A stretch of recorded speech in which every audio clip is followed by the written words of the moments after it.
Hello दोस्तों, कैसे हैं आप सभी। होप सो आप सभी अच्छे होंगे। दोस्तों आज हम लोग बीआरएफ के नेक्स्ट चैप्टर के इंपॉर्टेंट एमसीक्यू सॉल्व करने वाले हैं इन दिस वीडियो।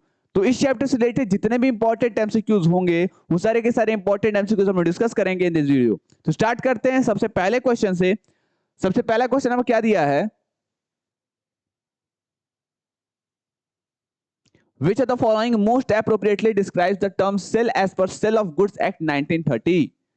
ठीक है, तो सेल ऑफ गुड्स एक्ट 1930 के हिसाब से सेल का मतलब क्या है। क्या सेल का मतलब एक कॉन्ट्रैक्ट से है जहां की सेलर ट्रांसफर करता है प्रॉपर्टी इन गुड्स, या फिर उस कॉन्ट्रैक्ट से है जहां की सेलर ट्रांसफर या फिर एग्री करता है प्रॉपर्टी इन गुड्स को ट्रांसफर करने के लिए एग्री करता है बायर को फॉर अ प्राइस, या फिर अ कॉन्ट्रैक्ट जहां transfer of property in goods to take place at a future time, या फिर एक ऐसा कॉन्ट्रैक्ट जहां की प्रॉपर्टी का ट्रांसफर गुड्स में एक फ्यूचर टाइम पर होता है, या फिर एक ऐसा कॉन्ट्रैक्ट जहां की ट्रांसफर प्रॉपर्टी का गुड्स में टेक प्लेस करता है सब्जेक्ट टू सम कंडीशन, कुछ कंडीशंस के अधीन, thereafter to be fulfilled. ठीक है, तो क्या होगा, तो सेल ऑफ गुड्स एक्ट 1930 के हिसाब से यहां पे कॉन्ट्रैक्ट का मतलब क्या है, यहां पे सेल का मतलब क्या है। सेल का मतलब एक कॉन्ट्रैक्ट से है जिस, या फिर अनुबंध से है जहां की सेलर या फिर विक्रेता खरीदार को संपत्ति के सामान को कीमत के लिए हस्तांतरित करता है या हस्तांतरित करने के लिए सहमत होता है। तो दोनों ही अपने आप में सही है, तो ऑप्शन बी इसका सही ऑप्शन हो जाएगा।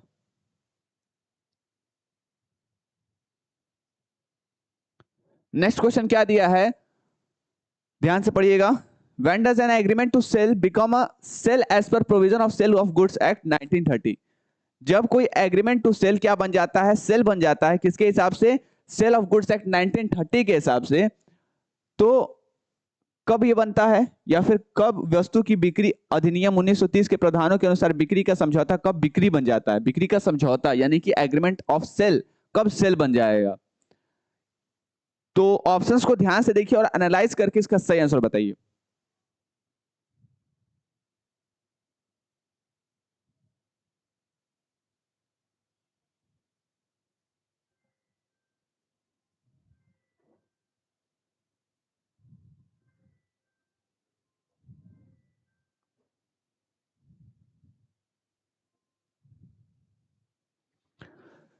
सही ऑप्शन क्या हो जाएगा इसमें, क्या या फिर कब एग्रीमेंट टू सेल सेल बन जाता है, या फिर कब आपका के अनुसार बिक्री का समझौता, बिक्री का समझौता कब बिक्री बनता है, कब बिक्री बन जाता है। तो ऑप्शन देख लीजिए। When the seller transfer the property in goods, एक मिनट, ठीक है, तब बन जाता है जब सेलर एग्री करता है ट्रांसफर करने का प्रॉपर्टी इन गुड्स, या तब बनता है जब सेलर ट्रांसफर करता है प्रॉपर्टी इन गुड्स, या फिर तब जब सेलर एग्री करता है, मतलब यहाँ पे ट्रांसफर कर रहा है, यहाँ पे एग्री कर रहा है to transfer the property in goods, या फिर तब जब टाइम लैप्स और the condition subject to which property in the goods is to be transfer are fulfilled. मतलब जो कंडीशंस हैं, जो प्रॉपर्टी जो मतलब जो प्रॉपर्टी है गुड्स में वो ट्रांसफर करना होता है और वो चीज फुलफिल हो जाता है उस टाइम पर होता है। मतलब जब समय समाप्त हो जाता है या जिन शर्तों के अधीन वस्तु में संपत्ति को स्थानांतरित किया जाना है वो पूरी हो जाती है, मतलब कंडीशंस फुलफिल हो जाते हैं, किस दौरान होता है, या फिर बेचने के समझौते की बिक्री मानी जाती है, या फिर बेचने के समझौते को बिक्री माना जाता है, या agreement to sell is deemed to be sale. तो हम लोग जब टाइम क्या हो जाता है, खत्म हो जाता है, जब समय समाप्त हो जाता है या जिन शर्तों के अधीन वस्तु में संपत्ति को स्थानांतरित किया जाना है, जिन शर्तों यानी जिन कंडीशंस के अंदर वो कंडीशंस फुलफिल हो जा रहे हैं, या फिर जब समय ही खत्म हो जा रहा है, इन दोनों कंडीशंस में आपके एग्रीमेंट टू सेल क्या बन जाते हैं, सेल बन जाते हैं। ठीक है, किसके हिसाब से, सेल ऑफ गुड्स एक्ट 1930 या फिर बिक्री का अधिनियम 1930 के तहत। ठीक है, नेक्स्ट क्वेश्चन, अगला क्वेश्चन क्या दिया है,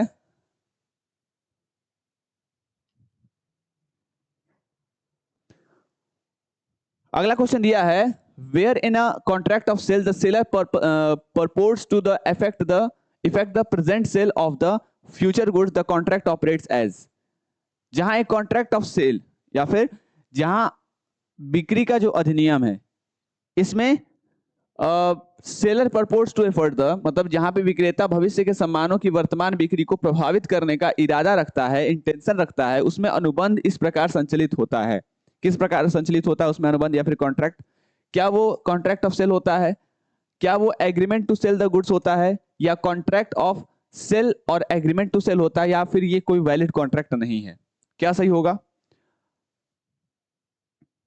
तो यहां पे क्या दिया है, जहां बिक्री के अनुबंध में विक्रेता भविष्य के सामानों की वर्तमान बिक्री को प्रभावित करने का इरादा रखता है, मतलब भविष्य में, अभी नहीं करेगा, वो भविष्य में सेल करेगा और अभी से वो प्लानिंग कर रहा है कि भाई हम तुमको ये चीज बेचेंगे, बेचे नहीं है बेचेंगे। तो जब भविष्य की बात हो रही है तो यहाँ पे सेल नहीं हो रहा है, यहाँ पे क्या हो रहा है, एग्रीमेंट टू सेल होता है। तो फ्यूचरिस्टिक क्या होता है आपका, एग्रीमेंट टू सेल, और प्रेजेंटिस्टिक क्या होता है आपका, सेल। ठीक है, जो करेंटली बात होती है वो सेल होती है, और जो फ्यूचर में बात हो रही है वो क्या है आपकी, agreement to sell the goods है। नेक्स्ट क्वेश्चन, अगला क्वेश्चन क्या दिया है, what is the purpose behind the enactment of sale of goods act 1930? देखिए, जो सेल ऑफ गुड्स एक्ट है या फिर बिक्री का जो माल की बिक्री का जो अधिनियम 1930 है, इसके तहत या फिर इसका मेन पर्पस क्या है, मेन पर्पस क्या है, क्यों इसे लागू किया गया, क्यों इसे बनाया गया? To define the laws relating to the sale of goods, मतलब उन नियमों को बताने के लिए जो कि गुड्स के सेल से या फिर माल के बिक्री से संबंधित हैं। कंसोलिडेट करने के लिए, यानी कि समेकित और संशोधित करने के लिए, अमेंड करने के लिए लॉज जो कि रिलेटेड है गुड्स के सेल से, या फिर कंसोलिडेट, अमेंड और डिफाइन करने के लिए वो लॉज जो कि रिलेटेड है किससे, गुड्स के सेल से, या फिर डिफाइन और अमेंड करने के laws relating to the sale of goods.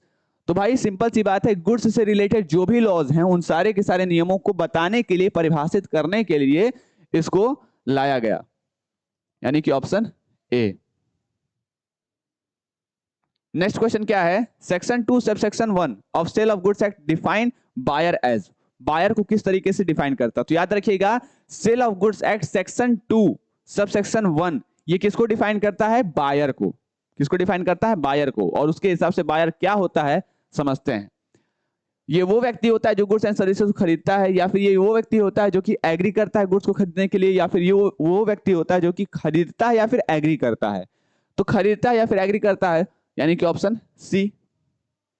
Last question क्या आपका दिया है इस चैप्टर से related important, that is which of the following cannot be said to be included in a term goods defined under the section 2 subsection 7 of the sale of goods act 1930?